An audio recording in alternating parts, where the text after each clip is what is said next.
I remember getting to this stage before and being overly confident, though, and then realizing there was a flaw in my plan. I haven't gotten there mentally yet, but I'm preparing myself for disappointment.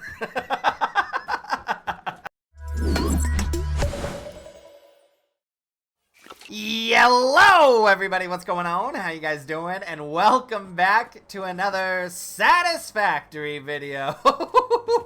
And I'm so incredibly proud of myself. I'm gonna pat myself on the back and say, Squiddy boy, you did a pretty good job. I'm kind of excited about how this looks. Now, obviously, things need to change, but I'm done with the facade work of this building. I kind of want to get the inner workings at least set up. Maybe not fully operational today, but I do want to get it set up. So between episodes, I went ahead and hooked up the super item highway into the building, and I think I did a relatively good job. It was hard, okay? It was extremely hard because we were coming in at this weird corner here, which I guess in hindsight I probably could have planned out a little bit better, but I'm too lazy to change it now. So we got the super item highway coming in this way and ending right here. So what I want to do today is I want to make a circle roundabout here for this road, and it'll go right back that way so the cars can come in, drop off whatever they need to drop off, and then go straight back, as well as like a drop-off depot, right? I think that's important. I also want to make a train track depot along this wall right here so that it could come in here, drop off whatever it needs to drop off, and then go back this way. I'm not 100% sure that this is going to be enough room for the train depot, and that's why we haven't done a whole lot of work to the facade on this side, because if I have to pop out the left side of this building here, we definitely can do that. So I'm not like dead set that this wall right here has to stay there. So if we need room, we can work with it, right? And then I have this giant hole in the ground. So basically what's going to happen is all of these lines, they're going to come into this room and go down one layer. We're going to have another level right here, and that's going to be all the item unload there. Same thing with all the depots and everything. It's all going to get sunken into the ground and go into like a mass storage center on the next level below. It's going to be like hundreds and hundreds and hundreds of these little boxes right here, the containers, but just one level below. Same thing with these pipes. They're going to go into like big buffers and whatnot. So we're going to have to make at least enough room to throw in buffers as well, because I know those guys are pretty big. Yeah, they're pretty massive. They're pretty massive. So the next floor is probably going to be relatively massive as well, but that's okay, because that means we can just stack storage container on top of storage container. I ain't mad about it. So let's start at the beginning of the process, shall we? At the node itself. So what I want to have is eventually we're going to have access to the Mark III miners. We don't have that quite yet. This factory is going to help us down the line. But we're going to put a Mark III miner on here, which is going to give us access to 720 items per minute. From there, it's then going to go into a building, which we are going to probably make today, where it's going to take that 780 items and smelt it into its official ore. So this is limestone. So that's probably not a good example, but if it was iron, we'd make 780 iron ingots. From there, we would then send it to the super item highway, where it'll either get on a car, get on a train, or get onto the item belt line that we have, and that will then get siphoned into our subfactory. In our subfactory, we'll then unload it into storage containers, and I think that's where today's project is going to end. And then next episode, we'll siphon off what we have into an actually functioning factory.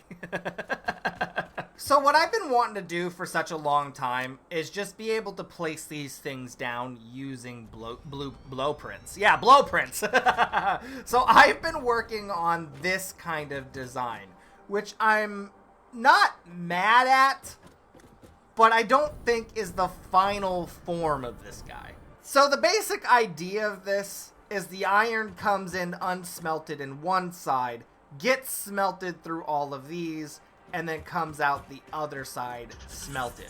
It's pretty self-explanatory and straightforward. The issue that I'm hitting is space. So basically it's 30 in, 30 out. If a node gives me 780 items and I can take 30, that means I have to have a setup of 26 smelters, which is what I think I have here. It's not. It's not. It's 25. Oh, but I'm missing one. Okay, so theoretically, I would have another smelter right here. Okay, so this is technically a 26 space here. But part of me, I'm just gonna scrap it and start all over. All right, probably a bad idea. Because, you know, space is an issue here within this blueprint, but I am going to start off with a little bit of a foundation, and the reason why is because I don't know where I'm going to be putting these buildings. The terrain is different everywhere you go, so I want to be able to put this down and at least have a flat bottom, and then what we can do is we can go into each every individual one and put stuff underneath it to look like it's supported. So I think foundation is actually important. Then we would have to have an input, right? So the iron is coming in one side and it's going to go out the other. So theoretically, the iron will come in this way and then go out that way. But the reason why I put this in the middle of the platform here is because then I can go ahead and take these smelters and put them on either side. One here and one here. And so we can maximize minimize the area, maximize the smelters. Yeah, sure. I don't know. Words. So something along these lines right here. So right now I have 10 smelters on the bottom level. So theoretically, if I can get 2 more layers of smelters into this blueprint, I think we can make it work. I remember getting to this stage before and being overly confident, though, and then realizing there was a flaw in my plan. I haven't gotten there mentally yet, but I'm preparing myself for disappointment. Okay. I've hit the flaw in my design. Fine. Okay, we did it. At least we got to this point. I'm sure there are more flaws, but I'm glad we found the first one. So what's happening is because we don't really have a gap on this side, we can just put the input straight into this splitter right here on this side. Over here, we have a little bit of a gap so that we have room for the Mark V conveyor belt here. So when it comes up, it's taking up this room on this side, but how am I going to get it up to the next level here? Which is causing some issue. Okay, I potentially found a fix. Potentially. Okay, so what I did is instead of having a full row of 10 smelters on each row, what I did is 9, 9, and 8, which equals 26. So this is the perfect amount of smelters right here. But what opening up this little space right here did for me is now I can use these splitters to go up to different floors. So something like this. Yeah, okay. So what's happening is it's splitting off into this direction, then splitting into 2 different conveyor belts, vertical conveyor belts. One is going to just the next floor, where then it's going off to these smelters. The other conveyor belt is going up to the 3rd floor, where it's going off to these smelters right here. So the input is completely finished here. Okay, the output, I think we're gonna have slight issues with. Huh. I was expecting more issues. So it might be a little bit jumbled, but honestly, I'm okay with jumbled. It works. Alright, so bear with me while my jumbled brain tries to explain this. We already went over the input, so the input is not that difficult. What I did is I started on this side for the output. So all these smelters, they go into this one line, and they ultimately come out on this side right here. So this right here will go off to wherever it needs to go, okay? What will happen is this right here, this line, comes down from the next level, which is hooked up to these smelters right here. So it comes in this way and then back down this way. Okay, now the next level is hooked up to this merger, which is hooked up to these lines right here. I love how the jetpack works when you update chunks. So these smelters are hooked up to this line right here, which then goes down to this floor, which then goes into this merger, which goes down to this floor, which goes out that way. Whew! One side complete, okay? The other side gets a little bit janky, but I think it's okay. So the middle floor here, let's start with the middle. These lines are hooked up to this guy right here, which goes up a floor. Not down a floor, but it goes up a floor. It's because it's hooked up to these lines as well, which goes into this merger, which goes over to the original side. And we already went over that side, how it siphons down to the bottom and then comes out this way. So as far as we're concerned, these two floors good to go. The bottom floor basically has a similar setup. It's not hooked up yet, weird. But the bottom floor basically is these smelters hooked up to this line, which goes up to this, which goes over to the output, which comes out this way. So, theoretically, we have one input. We put everything into this guy right here, and one output. Everything comes out this way right here. So, we did it! We could just plug this bad boy in everywhere, and we'll have an automatic 780 items per minute coming straight out of the miner. Now, what might be a good idea is to make this thing look a tad bit pretty, right? Make it look a little bit factoryized, so it's not just this ugly eyesore. So what I'm gonna do is I'm gonna spend like the next hour or so just trying to make this look as good as possible. No promises. Okay, you know, not a whole lot we can do with a 4x4 square. But I think this looks all right. You know, and then once we put the blueprint down, we can always do external work on the outside to make it look a little bit better. I don't know, okay? But I think this is okay. We also did a little bit of work on the roof. Nothing too fancy, but threw in some windows so at least you could see it. Like, the way I'm seeing it, we're probably going to be traveling via a super item highway for a majority of our travels. So it'd be nice to be able to look down and see into the machine here. And before y'all get all pissed off and stuff, yes, I did wire everything up, okay? The one thing I'm not going to do, though, is I'm not going to go in here and change all these to iron, copper, or whatever, because I feel like we could just plug these down and do that every single time. It might be a pain in the butt, but I'd rather do that than make 4 separate blueprints, right? Is that me being lazy, or is that me being anti-lazy because I'm signing up for future projects? But, you know, it's not incredibly resource heavy here, right? Let's see. If we take all this, how much does it cost to make one of these? That much? 800 concrete, 100 steel beams, 200 iron rods, alclad aluminum sheets might be a big deal, but we got that working up. Yeah, pretty much everything else is pretty sleazy? No, it's easy.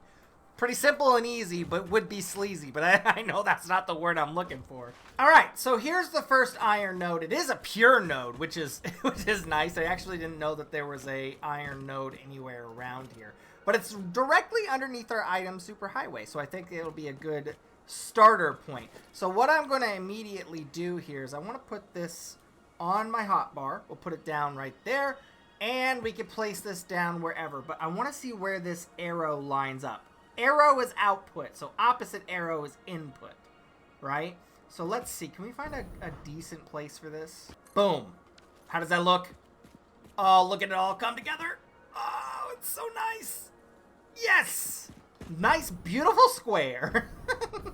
So now I'm not going to hook it up right now because, like I said before, we don't really have the Mark III miner, which is important, especially when we have a pure node like this. Of course, I can overclock and do things like that to get it up to 780, but to be completely honest with you, I'm not about that work right now. Okay, I just did a whole lot of work. I don't want to do more. Alright, now it's the tricky part. How to get the items from the export here to the super item highway. I mean, I think first things first is we got to make some sort of pillar coming down to the ground so we could ride that pillar up and into the belts. Yeah. I'm not that big of a fan. To be completely honest with you, I think this kind of ruins the illusion that the item highway is like way above the world and it's kind of floating, godlike almost. I don't necessarily know if I like that. I think what I might do, and this might be like a project for another day, but I might have like these grandiose arches, right? Like, could you imagine a big arch like this big, yay, that big? And then just pillars going from the ground up there. But it'll be like these big things. It's not gonna look like it's a floating pathway anymore, but it'll look like a big, giant, like, wall of grand scale. But for now, I'm gonna leave it like that. Okay, it's hooked up and I already put in all the belts and everything. So I'm not about to do more work in today's episode, or this might be a 30-minute episode. I also worked on this a little bit, which I think is going to be perfect for what we need, right? Can you imagine? So the trucks are going to come in this way. They're going to come over here. I'll have a couple of depots, one here, one here, one here, and then the trucks will pull up to those depots and then pull out over here and go back. And I'm thinking about having a similar setup for the railroad. I don't know how much room I'll actually need. Oh, it's going to be a trial and error kind of thing. Honestly, I've never worked with railroads before, so I'm a little bit scared to do it this time. Now what I can do is find every single node in this biome and place down one of these bad boys, right? So that way we could get some kind of idea on numbers, right? How many nodes are in this area? How much room will this be able to take? And the cool thing about these boxes that I've made, which I didn't even realize I could do at first, but now I'm starting to think of other things I could do with this, they're modular. So essentially I got copper right here, coal right here, and I want to say there's more coal on the other side of this rock here. So what I can do is make like a mini little factory, putting another one of these guys right next to it, like right here. Okay, well that's clipping.